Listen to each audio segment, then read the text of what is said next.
This was scary, exhilarating, and makes you doubt everything you ever learned that's real and unreal.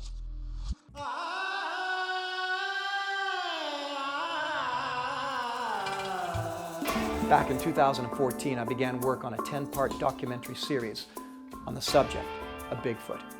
It took me places I did not expect to go, and it gave me a perspective I did not expect to have.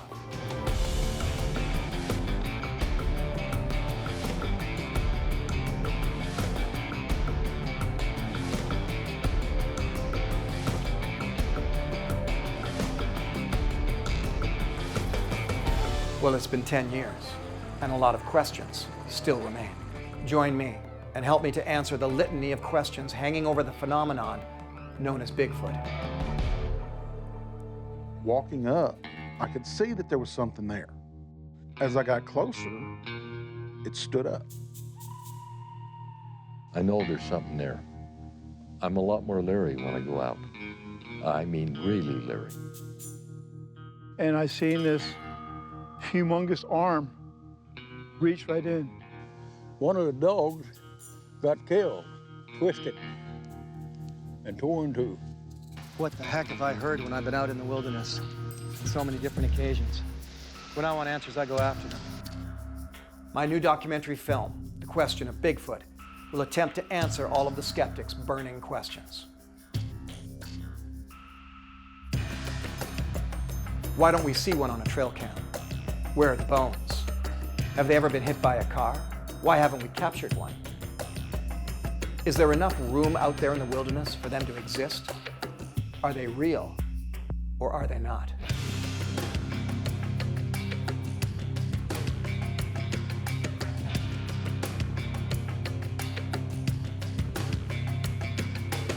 I can't do this without you. So take a look at all of the rewards within this Kickstarter campaign and help me to produce The Question of Bigfoot.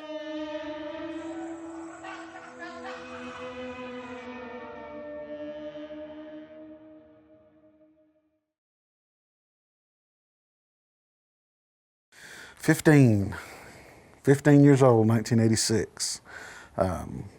Camping trip down on the Sabine River in Panola County. Myself and a couple of friends.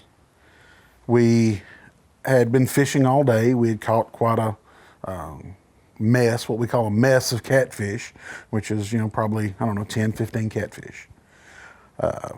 We skinned those catfish. We had a hand pump well used for water, and we washed there and washed our fish off. And we would leave the entrails and the guts on the ground. And later on, we'd come back over with a flashlight and a 22 rimfire rifle, shoot raccoons, possums, whatever might be eating on those entrails. So we cooked our fish that night. We ate our fish, sitting around the campfire, probably, got on good dark, probably, 10:30, 11 o'clock at night. So I got up and I'm like, okay, guys, let's go, see what we can shine up with the flashlight. And they didn't want to go. They were like, we don't want to go. We're full. We're laying by the campfire. We're telling stories. We don't want to go nowhere. But me being me, I'd rather be hunting or fishing than breathing. So I got the flashlight, got the 22 over, I went. Walking up, I could see that there was something there. But I thought maybe it was several raccoons wadded up eating the entrails, the guts. As I got closer, I thought maybe it's a hog. And so I kind of got on edge, because getting up on a hog like that is dangerous at night. And you got to make a perfect shot with something as small caliber as a 22 right behind the ear or something along those lines in order to not get yourself eat up. So as I got closer, probably maybe 20, 25 feet, it stood up. It stood up on two legs. And this immediately, put me on edge, because I'm not thinking Bigfoot or anything like that. I'm thinking this is somebody that's trying to scare me. This is somebody that's out to do no good to a 15-year-old kid out in the middle of the woods. And I remember shining my flashlight in its face, and it was very human-looking face. So I'm still thinking, this is somebody messing with me. And I'm like, mister, I don't know who you are, but I'm fixing to shoot you. And didn't say nothing, just looked at me. And as it stood there, I got to noticing its face and everything. It looked more primitive than me. But it was still human looking. I mean, it had a nose, it had 2 eyes, it had lips, everything that were like mine, just a little different, you know? And the hair, well, like, it was covered in hair, but it looked like it had been wallowing in the mud because the hair hung off of it like dreadlocks. But you could tell that it was from the mud that was caked in the hair. And which, now that I'm older, totally makes sense because of how bad the mosquitoes are down on the river in the summertime. And every animal down there wallows in the mud to get rid of the mosquitoes. And as a teenager, though, I'm looking at this thing and I'm still scared. And I'm a big guy. And even then, I was a big guy. And I've got the rifle leveled at it, and I'm talking to it, and I'm like, you know, still thinking, this is somebody messing with me. And I'm like, mister, I don't know who you are, but I'm really scared. I'm going to shoot you. And I remember it's still looking at me, and it takes 3 steps backwards, toe to heel. And which is very important because people say, oh, maybe you saw a bear. Bears can't walk toe to heel. Bears can't walk backwards. If they do, it's very clumsy. It's very odd. This was fluid. This was smooth. And it walked backwards, toe to heel. And about 3 steps, it got into the edge of the woods, and it turned, and it walked away hurriedly on 2 legs. Never went down on all 4s. This thing's walking on 2 legs the whole time.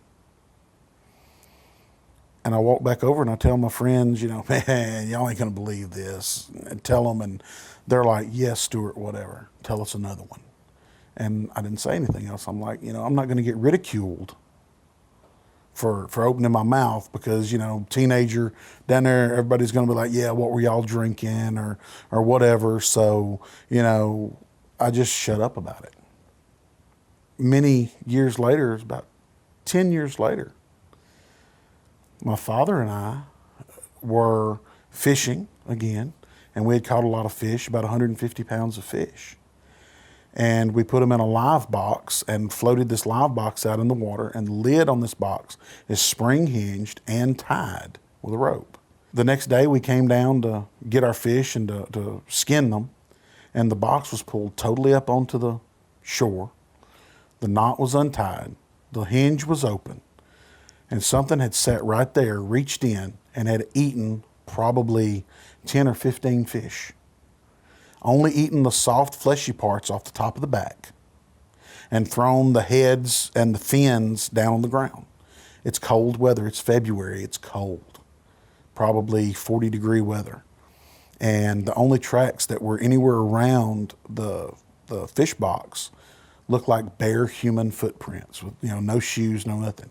Who's running around in the wet mud in 40-degree weather eating raw fish out of a box? And there's no way, you know, that a bear untied a knot. They don't have the dexterity of finger like we do. You know, it took something with dexterity in their hands to untie a clove hitch with a half hitch on top of it, because that's what I tied it with.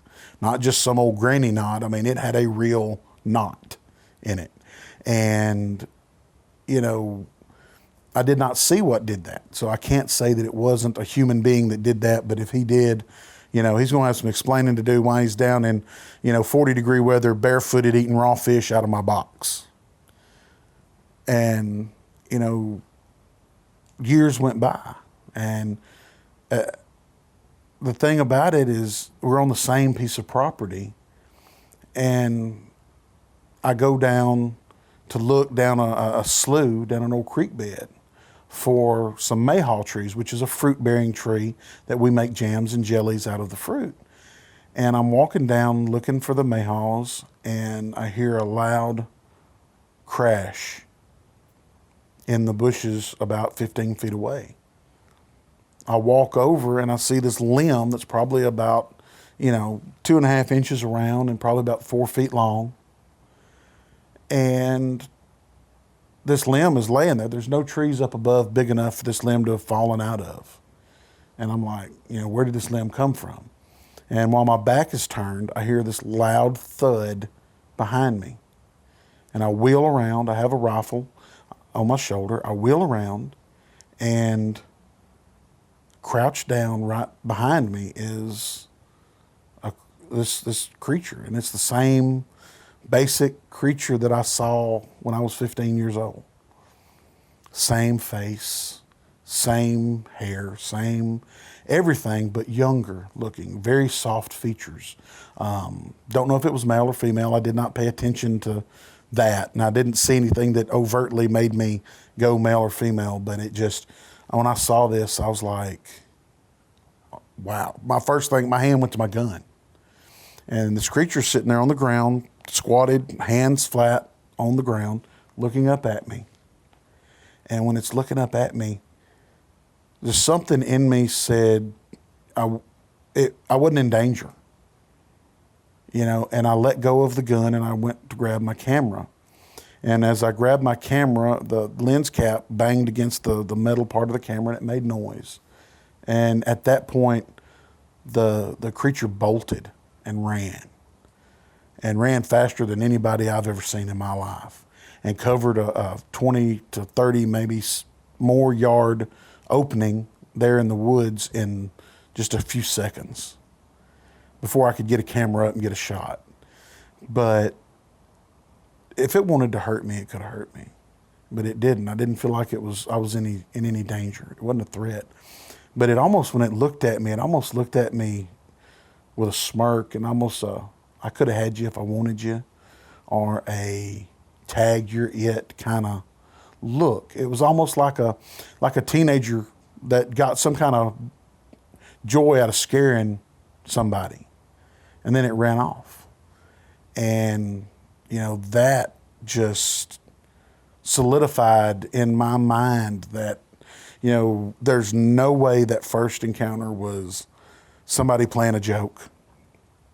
There's no way that my fish box was eaten by some random guy walking barefooted in 40-degree weather wanting raw, slimy catfish out of my box. And now with that sighting, and there's years in between all of these. This isn't something that happened, this one happened today, that one happened tomorrow. I mean, there's 10 years or more in between each encounter. And that last one with the, face to face, I mean, I was 5 feet. So, I mean, I know what I saw. Yeah, I'm face to face. I can see the whites of its eyes. I can see the brown of its eyes. I can see its nostrils flaring as it breathes. I can hear it breathing.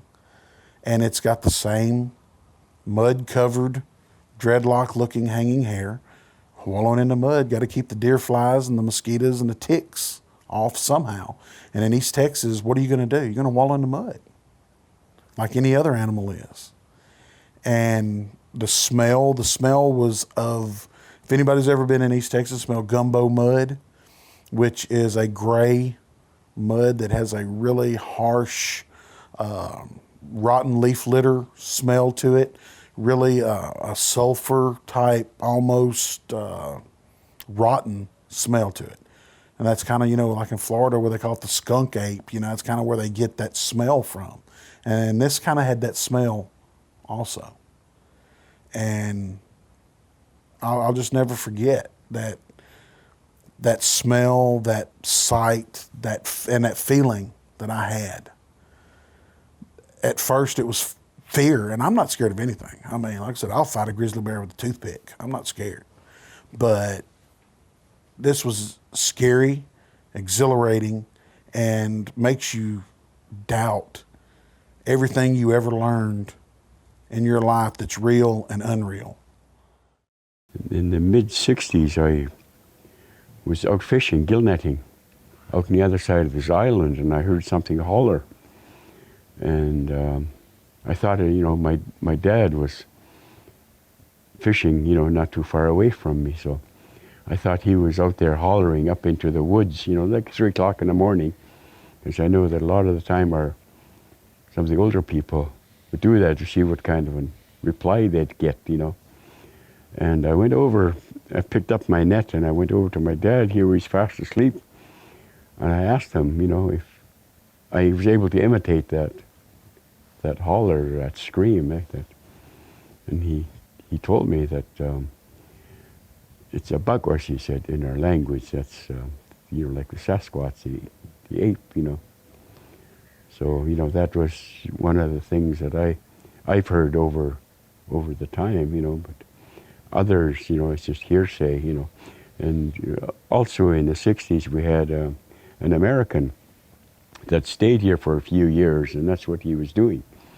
He was, like seeing what he could find, He was making plaster casts of footprints and stuff like that, But our people do believe that it does exist, but they don't show themselves very much, eh? And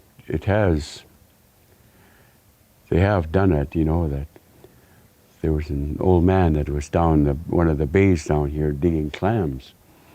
And he wasn't getting too much where he was digging, so he's going over to the little island. And for some reason he looked back, and here there was some kind of an animal down by where he was digging, eh? And he never told anyone. And a couple of weeks later, there was a fish boat, a herring boat with 7 men on it, down the pass just on the other side of the fish plant.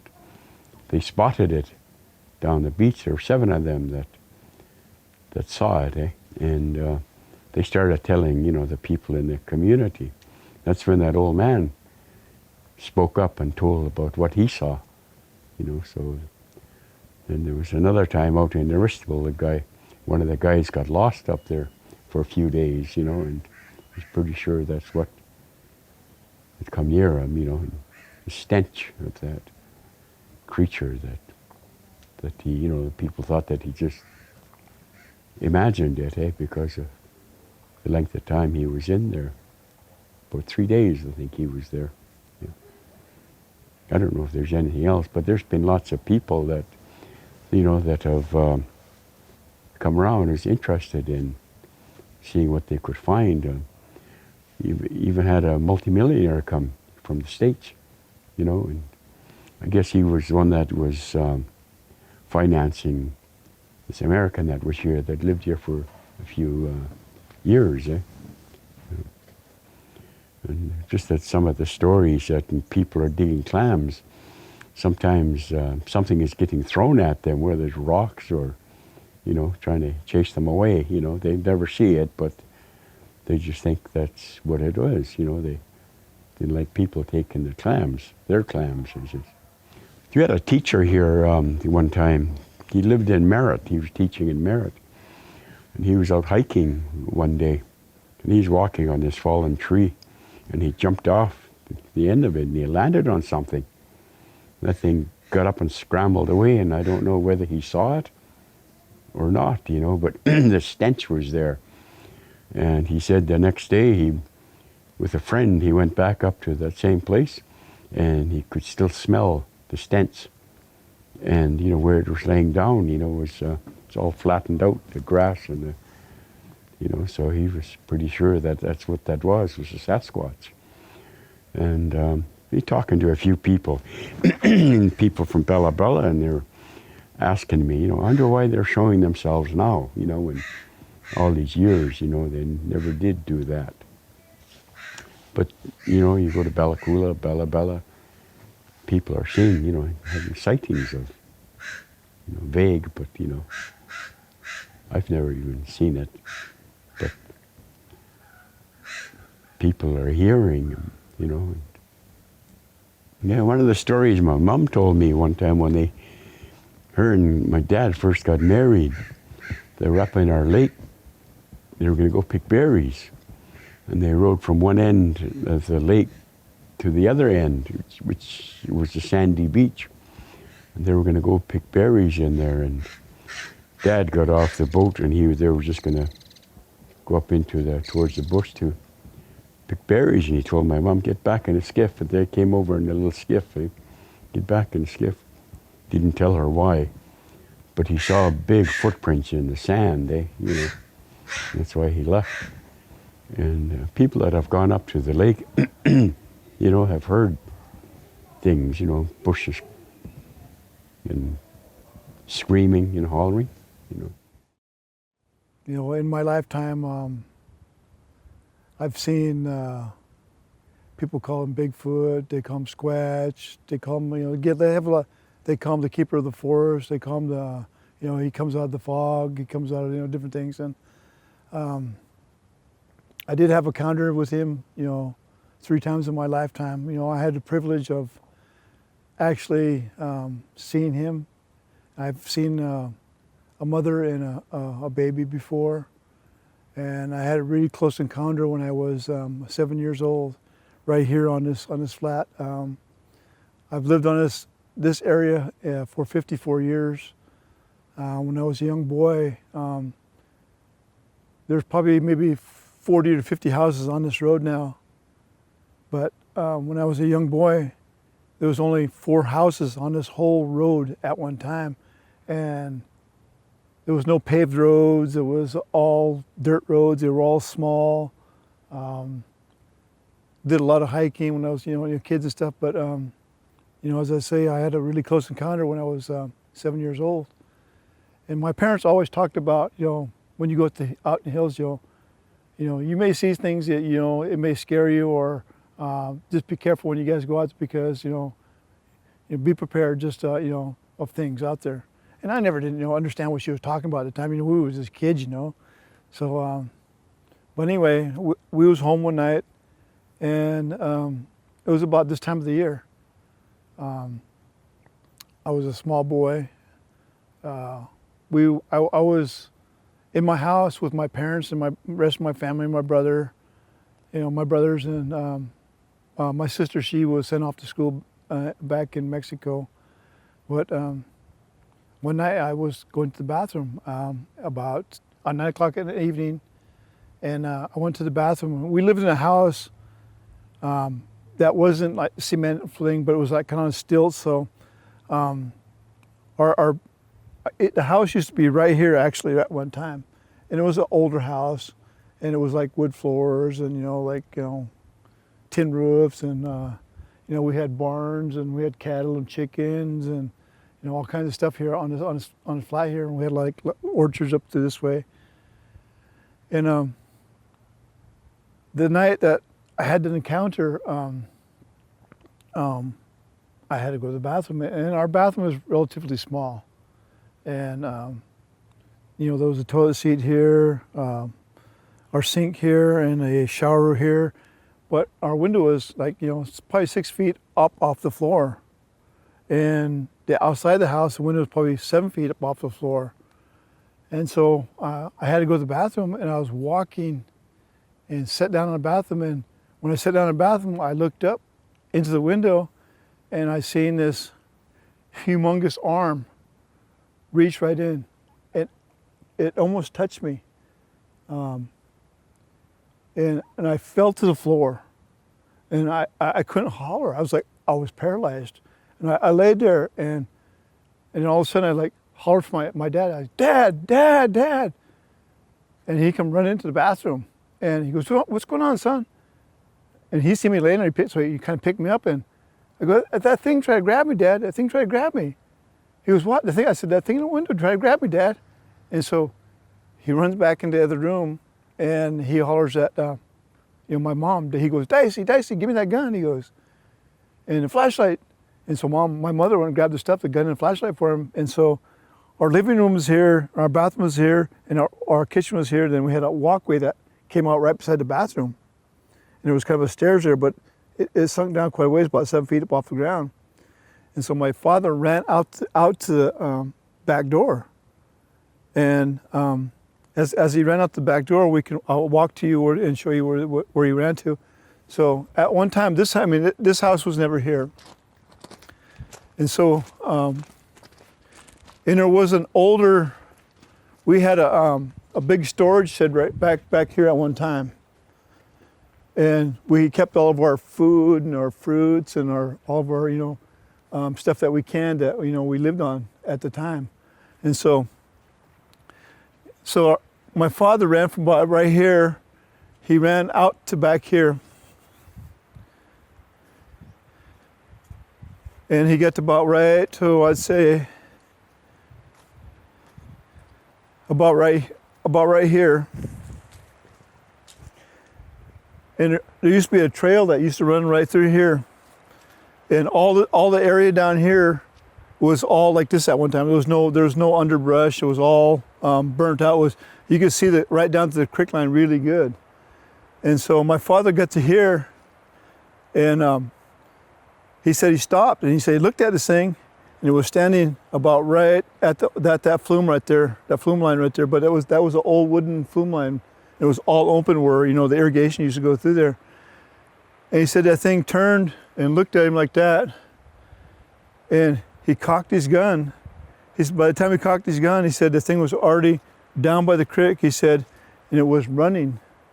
And he said it took one jump, and it jumped the creek all the way across up over top of the creek, one jump to leap that creek. And that creek is a pretty big creek. And it ran up the side right there, and by the time my father got there, it was already gone. And so he came back and he goes, and I can remember him talking to my mother. He goes, this thing, he goes, it was one of them things. He goes, it was, you know, a big furry man. He goes, it was Bigfoot. He goes, and he didn't want to mention to us kids because I never, first time I've ever seen one in my life, you know, and you know, I thought back to it after a while, after I got a little older. I thought back to the incident of how it would happen, and I think I blocked it out of my mind for a long time until I got older, and but I remember it so clearly now as I got older. You know, I can remember the arm coming in the window, and the arm was this, I mean, it was massive, huge. And the skin was like, not a black color, but a really dark tan color. But the characteristic of it was, its hair was all gray. The hair of it was just, you know, just solid gray all the way down. And I can remember the inside the hand. It wasn't like an ape type of hand. It was kind of like humanoid type of hand. But as I say, it's like the hand, you could tell was like kind of like that type of color hand, but with big calluses, and you could tell where it was like, you know, it went through trees and bushes, and, you know, did other things. But I can remember the hands were like that, but the hands were massive hands, as big as, you know, fingers as big as about that big around, and that long. And I can remember the thumb coming out. The thumb had a really big thumb, and it had a really long fingernails on it. They were kind of like jagged looking fingernails. You know, it was a pretty traumatic thing for me at that time, because I really didn't know what it was. But my parents, you know, they set us all down and explained things to us. You know, that's what I seen, because they've seen that in their lifetime too. My mother and father, because before we moved here, my grandfather lived here, and when my mother was really young, like in her early 30s, she said that because there was no roads up on the hill at that time, there was no roads back into the mountains, and she said that she says she remembers a time that a man come running off the hill, because there was trails back there. She said a man come running off the hill and come running down and talk to her father. And she said that he goes, they were chasing me. He goes, I had to run. He goes, they were chasing me. And my grandfather, what? He goes, what was chasing you? He goes, them furry men. He goes, they're chasing me. They chased me up the hill. And my grandfather always said, he said, what did you do? He said that you must have done something wrong to them. Why they chased you out of that area. So this area, I mean, this whole area is, you know, an alleyway or a gateway. I mean, I don't really know. I mean, it's like, you know, it's a pretty special place. One time I was out here and I was peeling my hearing aids. This must be 9 in the evening too. And I was all by myself. I just had nothing to do, so I just had to go out there and peel some fresh. And then I heard this scream, like sounded like it was just in the past, like took up the whole. And I got up real quick. I walked out to see if any animals were around. I didn't see anything though. But I'm not the only one that heard it. A few people have it, that screaming. Well, we heard something behind our house. It was just last year as well, like during the day around 1 in the afternoon. Right outside, we had our screen door open and we heard that noise, like the sound, like it was traveling, like moving very fast, and it was right behind the house. And not just us, our neighbors heard the same thing too. So yeah, we hear weird things up our way. Yeah, we live in. I guess we're bothering it. Because one time. One evening I was getting ready for bed too, and it was just myself and my granddaughter. I told her I can go to bed. This must have been February or March. And then I just laid down in bed, and I heard this sound like something really heavy slid off my roof. And my granddaughter tried to look out. Sounded like it landed on that side. And we tried to go out there. Well, I was scared to look myself. We didn't know what it was. Sounded really heavy. And there was nothing showing, like something fell on the ground when we went to look in the morning. It was our third time coming into Sasquatch Canyon to the 1977 sighting location. And it was our first time of really finding anything of any significance that kind of corroborates all the Bigfoot sightings in this canyon for us. We'd like to come down and look around beaver ponds and creeks and in the willows. There's so many sightings actually in the creeks and stuff. And just as we got down into the willows to come down to the creek, we felt and heard a loud thump. And I turned back and looked at Jenny and told her, hey, you know, keep an eye out for moose. It's the only animal I could think of that could make the ground shake like that by stomping it. We come down and crossed at this beaver dam right here. And just as we got up to start crossing it, we both could smell a sewage type smell. Didn't really think anything of it. And then we got across the river, the very first footprint, and it was up on the embankment and it was going that direction, and we kind of backtracked where it come from, and we come down here and it had jumped. We seen the footprints over there on the other side of the creek. They were so deep, but it appears that it leaped the creek and landed over here is the reason why it sunk in so deep. This footprint was like 5 inches deep, 17 inches long by almost 8 inches wide. And it's some of the best toes that we had ever gotten off of a footprint because it had sunk in so deep. And then it looks like it leaped up and walked up here. Well, I went back to the vehicle to get our casting kit. We had a foam casting kit, and we come down and foamed it after we measured it and took a bunch of pictures and stuff of it, and let that set up. Well, just as we got done foaming it, we could hear something coming down towards the tree line, really loud. I thought it was an elk or a moose coming down to get a drink. So I was watching and waiting for it to bust out of the tree line, and it stopped at the tree line and started pacing out of sight back and forth up here above us, these trees right here.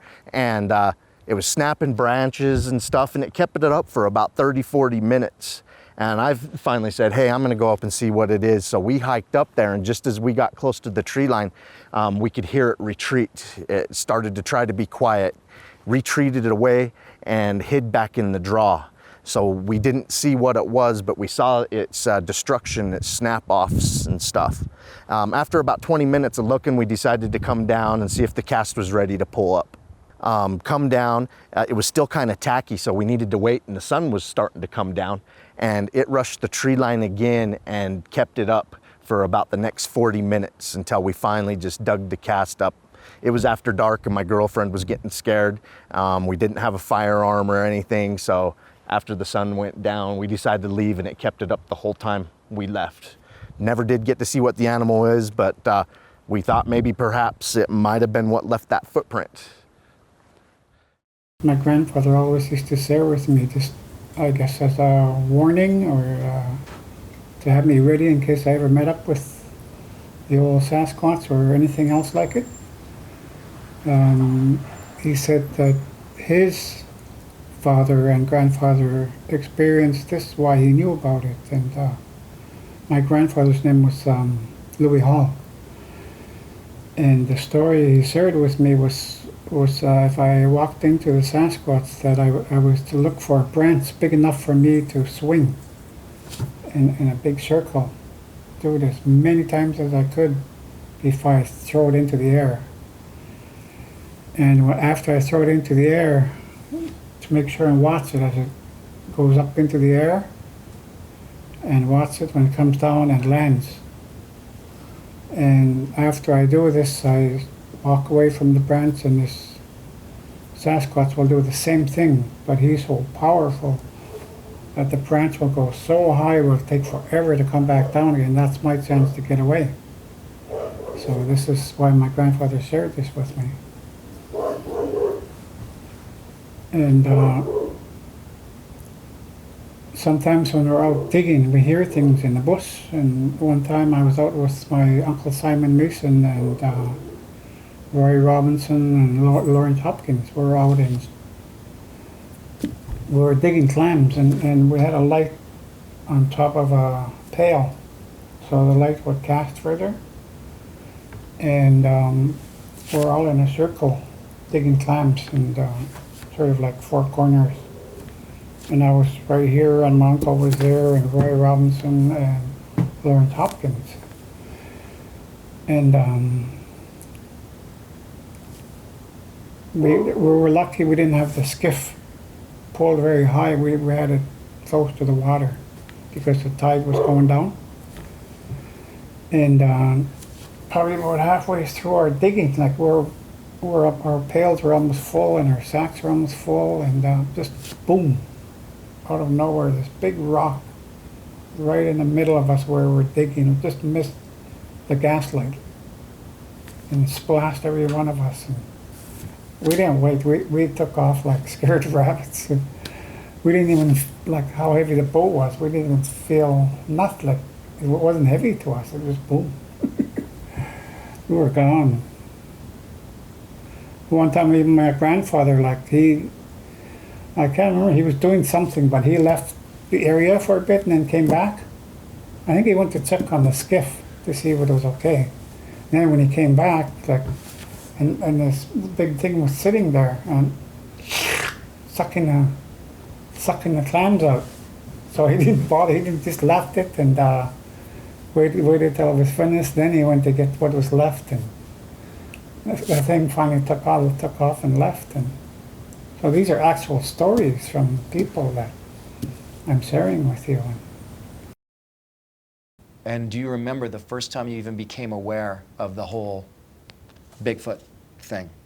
About 4 or 5 years ago. Really? Oh, that recent? Yeah. So up until 4 or 5 years, how old are you now? 70. 70. So up until you were 65, 66 years of age, you didn't even consider? No. Wow. I mean, I've seen, watched a lot of stuff about them. Yeah. But, and it's kind of hard for me to believe. Yeah. Me too. You know, and just like, but there's something different out here. So what happens out here? What goes on out here because even in the truck the other day you said there's some stuff going on. What did you say? Something about some cows. A calf, one of the calves that up here in Cal, somebody mutilated it. They cut its ears off, its eyes out, and part of the back of its head, and then they went into the hind end and to cut that out. And as far as that goes, I mean, a bear usually go for the back end after they're dead. But there was no blood around it. It was it only been dead for 2-3 days, and it was maggoted. And if a bear would have done it, he couldn't have done it for the way it was killed. They'd come back and ate it after it got rotten and sour. What about a mountain lion? A mountain lion, no way. A mountain lion, they might have drug it from the kill to where they left it, but dragging it from the kill to where they left it, mountain lion won't come back on it unless you can't make another kill. And a mountain lion will kill an average of 1 deer a week. And same thing with and a bear ain't that bad, because a bear will eat anything. Yeah. And but the way it was mutilated, it was almost surgically, the way it looked, you know. In fact, Cattleman up here has got pictures of it. I mean, we've had some odd things up here happen. They say there's no grizzlies up here, but there's something that's that bigger. That's been, you know, with me in these mountains as much as I am, and for the last 30 years, I mean, I never spent the winters up here till the last 6, but I mean, I've been up in Water Hollow and different places like that. In fact, right here, we've had sounds that's just, you can't explain, you know? Like what kind of sound? Like a lot of times like a baby crying. And it ain't really a growl, but it's different, you know? And you don't write it off to porcupines fighting or... Oh, heavens no. We ain't got, I haven't seen a porcupine up here. Mountain lion? Mountain lions, and I know what a mountain lion does. I know what bear do. Yeah. In fact, we had a bear right out here with 2 cubs about a month and a half ago. Right, and I mean, we've taken, they've taken 3 bear, Division of Wildlife, right where my truck's parked. Well, and we have a lot of mountain lion in here, but a lot of the things on the sounds, I mean, they're unexplainable, you know. But even Henry Riemann, the cattle guy up here, up in Water Hollow, he told me, he says he's heard some of the eeriest sounds. And I mean, they've been up here through his, they've homesteaded this place up here, all this. And he said he's heard sounds in Water Hollow that spook you, but he says never been able to see anything. So what do you make of the whole Bigfoot thing and all these people? Because even this area, just right, I mean, all here is famous. It's been famous for a long time, even since the 60s and 70s, as having these Bigfoot experiences, and you know, and then now you've got people who come to research and stuff. What do you make of all that? You know, what I can't see, I have a hard time believing. But I know there's something there. Yeah. And I mean, more than once, I've had encounters with, and a lot of time I just took it for granted it's a bear. The sounds that go on at times, I can usually explain what it is, but I really can't on some of the things that I've seen up here and heard. And I mean, I've lived in the wild since I was old enough to walk. And it's just something that's different. And until I see one, I'm going to have a hard time with it. I'm not really having a hard time because the more things I see and the more things I hear about it, was it 2 years ago? When I would have swore it was a grizzly bear. It was that big. Right up here. Mm-hmm. And in fact, we got an outhouse right up here too, you know, besides the one in here. And I could come down and got the rifle. And legally, I probably wasn't able, by rights, but if it had come down, I could have killed it. Life endangerment. And I shot at it, and it had this, for about a week, 2 weeks later, even the cattle guy come up here, and I told him, I says, there's something. I says, it's the biggest bear I've ever seen in my life. I says, it's got to be a grizzly. But we never found a track, but we had a stinking smell in there for, a rancid smell for quite a while. In fact, we even took the dogs up there looking for whatever it was, you know. And I still don't know. I'd say it would have been a grizzly bear, but they say there's none in this area. Well, there is. I had a hard time believing, but there's something here, and it's got me, I'm a lot more leery when I go out. I mean, really leery. There was one encounter that was told by a couple of people in the community that was actually driving up the hatchery road coming up this way.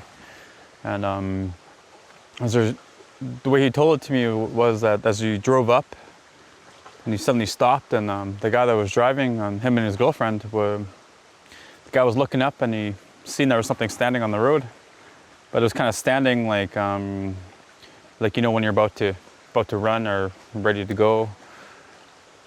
That's how he explained it to me. And his girlfriend beside him was so terrified that she was actually hiding by him or trying to stay hidden. She was just terrified. And so as he looked back up, it was still standing there. And then he said that he put the car into gear, he put the car into gear, looked back up, and the animal was gone.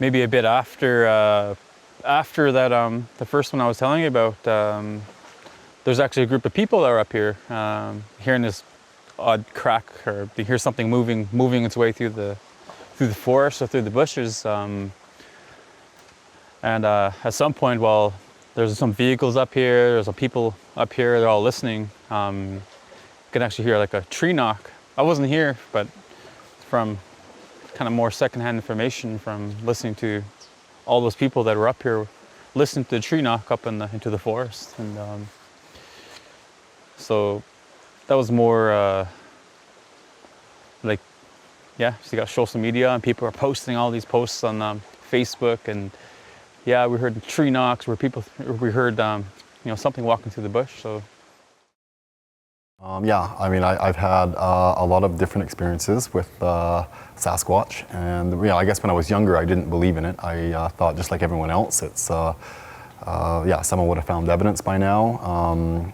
it hasn't happened. So I've had a few experiences. I remember one time I was about 15 years old, and we have a curfew bylaw in our community.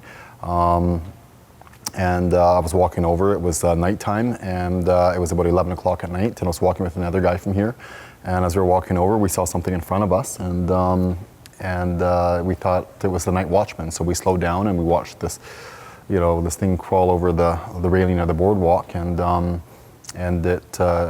so we marked off where he was getting off, and we thought, people used to grab people's legs a long time ago and go under the bridge and grab their legs. So we marked off where he was getting off, and once we got there, there was the biggest drop off of the whole bridge. And so anyways, when I got home and started thinking about it, just thinking how big that thing had to have been just to lift his leg up past the railing to get over the boardwalk. So I guess that was my first encounter. It wasn't enough to make me believe in anything, because obviously but it made me just think about it a bit more. Second time I was out for co-management. I used to work with the fisheries program, and we used to we had to drag this big pipe up the trail, and so we went across on the boat, across the channel, and went to this one river, and we dragged this massive pipe up there, and we stopped for a rest, and I went to go wander in the forest a bit, and it was pouring rain that day, and in the middle of nowhere, there's this massive footprint, about size 14, 15 foot print in the mud, and I put my footprint beside it, and my footprint barely sunk in the mud compared to what was the one we saw there. So, you know, again, wasn't enough to make me believe in it. I thought, well, you know, it's interesting. Anyone could have done it, but it made me definitely think more about Sasquatch. And then the third one, I was out on a camping trip, and we, as we went out camping, there was probably about 6 or 7 of us out camping on this one island. And then as we were camping, my brother and I, we started a big fire, and we started throwing more and more branches on the fire. And as we're throwing branches on, something caught the corner of my eye, something moved, and I was looking in the corner, and it wasn't too far, it was probably about 50 or 60 feet from us. And I thought it was a bear, so I was looking for a bear, and I could see you could see the eyes, the reflection of the fire off its eyes, and I was looking at this thing, and as the fire started to catch, the fire started to get bigger and bigger, and then as the fire got bigger, it started to light up his whole upper body, and this thing was just sitting there watching us, and I was stuck watching, like, what am I looking at, you know? And it definitely didn't look like a bear, and it started to light up more and more, and this whole upper body, just this massive upper body was like, and then anyways, all the other people that I was with, they were trying to talk to me, but I was obviously just paying attention to what I was looking at, because I wasn't, you know, confused as, you know, what it was. So anyways, when they were looking at me, yeah, they could see me looking at it, so they looked over and they saw the same thing. So as soon as everyone looked over, all 6 or 7 people looked over, that Sasquatch stood up and started walking in the bush, and it just it freaked everyone out. And you know, so from that day on, I mean, I've always been a believer in Sasquatch, and you know, I don't try and convince people, because you tell people these stories and they think, oh, you're crazy or it doesn't exist. But you know, what I saw that day was definitely very scary. And I said, I've been working with bears, I've had killer whales and humpback whales come close to my kayak, and but that was definitely one of the scariest things. And but I got home, you know, after that trip, when I went back home, I just started to think about, you know, the encounter. I talked to a lot of the elders about that, and they told me lots of stories about Sasquatch and the history of Sasquatch in our communities. You know, the thing wasn't aggressive. It wasn't. It just seemed like it was curious. The thing was just sitting there, kneeling down, just watching us. So that was it was definitely pretty interesting. I do have one more story, and this story was really interesting because after I actually had the encounter with the Sasquatch on that island, it brought back another memory when I was a kid, and for some reason I totally blocked this out, but I was about 7 years old. I was fairly young, and you know, at the time, you know, people used to give money. You know, I used to take down $20 and go give it to a boat operator, and people used to pool their money together to go out and do some clam digging and or any food harvesting. So I took down my $20 and went out on an open boat, and we went to go clam dig in one of the passes here. And as we were there, everyone kind of got to the beach, and the tide was low. And it was winter time, and everyone was all scattered out throughout the beach, and there was all these lanterns all over the place. And as we were digging, we're a few hours into the dig, and digging for clams and cockles, and the people from the upper shore started to move down, and they started coming down, saying that they're hearing some sounds from the bush. Nobody really paid attention to it. You know, when you're out there clam digging, you just want to dig as fast as you can and try and get some clams. And so everyone just kept on digging. And then more and more people started moving down, saying they kept on hearing these sounds, and they're getting louder and louder. And so soon enough, they started to get closer, and the people kind of midway at the beach could start to hear these sounds. And it just sounded like these awful sounds, like someone was getting murdered, or it was someone was being tortured or something. It was really weird, this loud screaming, it was just yeah, it was getting really loud, and it was a really uncomfortable feeling, and just hearing that. And so everyone started to get scared, and then everyone started to move further and further down, and then one of the elders that was with us, he started to hear it, and he's deaf, so the sound was getting very loud to the point where he could hear it. And when he started hearing these, you know, these sounds of screaming and he started panicking and told everyone to get on the boat. And so everyone started going toward the boat, and he was panicking even more, yelling at everyone to get on the boat. So everyone jumped on the boat at the same time, and unfortunately we couldn't push the boat off. So there's a few people trying to push the boat off the shore, but we couldn't do it because everyone was on there and the boat was. So we kept on trying to do it, and the sounds were getting louder and louder, and everyone had all their flashlights shining on the shore and trying to look for whatever it was because it was getting very close. And as the sound started to get louder, the elder got really scared, and we couldn't get the boat off the beach. So he ran onto the boat and he grabbed this big lead cannonball and he started slamming the side of his punt. And this thing must have been denting his punt, but he was slamming it as hard as he could, trying to make noise just so he could scare whatever it was that was coming closer. And as he was doing this, we finally got the boat off. Some guys pushed the boat and we were able to get it off. And then we started driving, and I remember we were driving away, and everyone had all their spotlights all shining on the shoreline. And we never did see what came out, but it was definitely an experience that I remember as a kid. And for some reason, I think it was just so scary that I just, blanked it out. But yeah, that was another one of the experiences I had. And the elders always say that Sasquatch, they definitely rely on clams and cockles as a source of food. So yeah. Bigfoot started with me the same year that Patterson film came out, up in Bluff Creek. You guys recall that? Well, my old man was working up there at the time. He was a chaser on the landing. That's the guy that cleans up the logs when they come to the landing. And they just went into this new landing, and there was fresh trees all around the block. Fresh trees that we had to pull to the landing to clean up and then send them out with the trucks. Well, when he got there, he was standing there, and he heard a noise over on the outer edge of where the trees were that were just fell. And he looked over there, and there was Bigfoot standing there on top of a fallen tree, a fallen fir that had limbs all, up everywhere. And he said he made eye contact with him, and for about 5 seconds. And he couldn't believe what he was looking at. He said he was about 8 to 9 feet tall. And when they made eye contact, it was only for about 5 seconds. He turned around immediately and went walking down that log, knocking those branches out of the way. I'm talking about fresh green, just fell, they weren't dry, they weren't brittle. He was knocking them out of the way just like they were nothing. And he went out through the... But mind you, when he told us this story, he just had got off work. He comes home, this is 1967. I was 10 years old. I'll never forget it, because when he sat down with all of us, because back in those days, you sat down as a family and ate, And he goes, what I'm about to tell you guys, don't tell nobody because they're not going to believe you anyway, so just keep it in the house, And then he told me that story. Now, why would my father sit down and tell us a BS story like that, I mean, it was pretty fascinating, even at the age of 10, Fast forward 3 years later, me and my brother had just got hurt in the woods, and he wanted to go camping up there at a place called Onion Lake.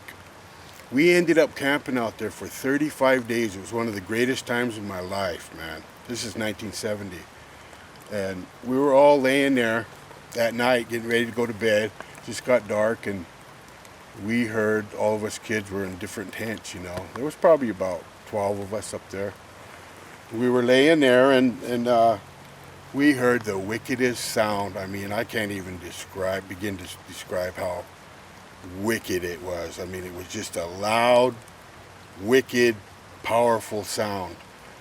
And we're all like, my brother and his wife were in their own tent, and we hollered, what was that, and she's like, you guys just go to sleep now. She knew what it was, And then later on, the next day, they talked to us about Bigfoot, and yeah, that was him, man. I mean, there ain't nothing else that could have made that noise. It was just unbelievable. I have bear problems at my house because I'm the last house on the road. So bear come in my house, 2-3 times a week, And I have this 5x8 trailer that I put my garbage in. So when the bears do come in, they go straight to the garbage, right?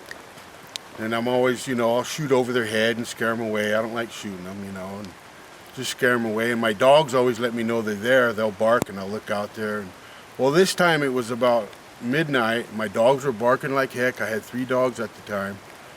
And I just figured it was a bear again, so I took my .22 with me, walked outside, and my dogs were literally lined up, side by side, looking up in this tree, barking at this thing. And my dogs are usually spread out, and I'm like, whoa, but I still thought it was a bear. I had a flashlight, I had a 6-volt, so I shined down there, couldn't see nothing because it was kind of brushy. So I fired a couple of rounds right in that area, and I had that 6-volt. And the 6-volt had a good light on it. It was brand new, And when I fired that second round, it jammed, but he jumped right into my light, He didn't look at me, but I seen his whole body, Jumped into the light, went down the ground, went over the hill. As he went over the hill, all I heard was a big old snap. He either stepped on a piece of a big branch or he knocked something over, but it was loud, And I'm thinking to myself, when my gun jammed, I'm like, man, I'm thinking in my mind, what the hell was that? Because it wasn't a bear. It jumped out of the tree. Bears don't jump out of trees. They crawl down. You know what I mean? This thing jumped down, landed on his feet, took off. He was about 6 foot, maybe a little over, but he was a solid, easy 400 pounds, man.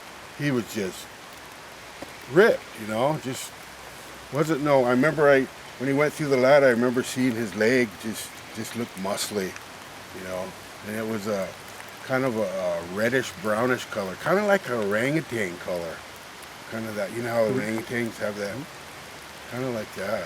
And then about an hour or so went by, we heard knocking, boom, boom, about 10 or 12 knocks, like he had a club and was just, it was at a distance, but I could hear it. It was crazy, man. Wow. I never did say it was Bigfoot, but what the heck else could it have been?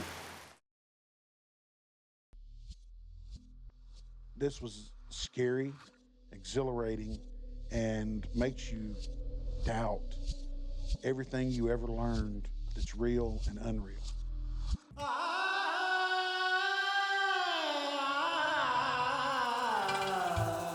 Back in 2014, I began work on a 10-part documentary series on the subject of Bigfoot. It took me places I did not expect to go, and it gave me a perspective I did not expect to have.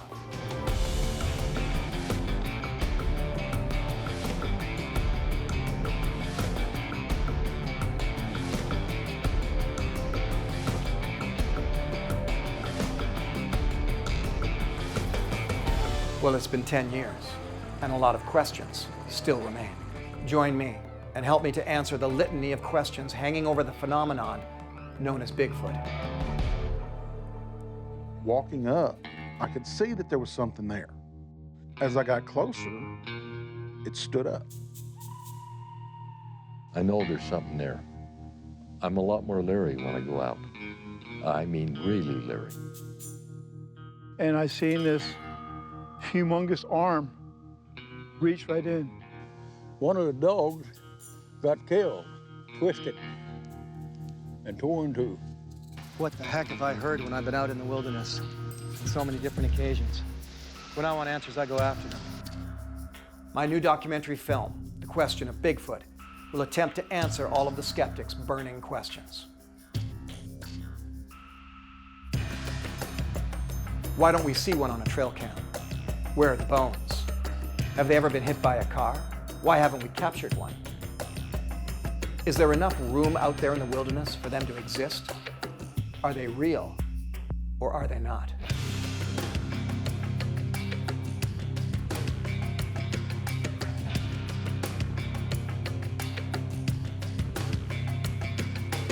I can't do this without you. So take a look at all of the rewards within this Kickstarter campaign and help me to produce The Question of Bigfoot.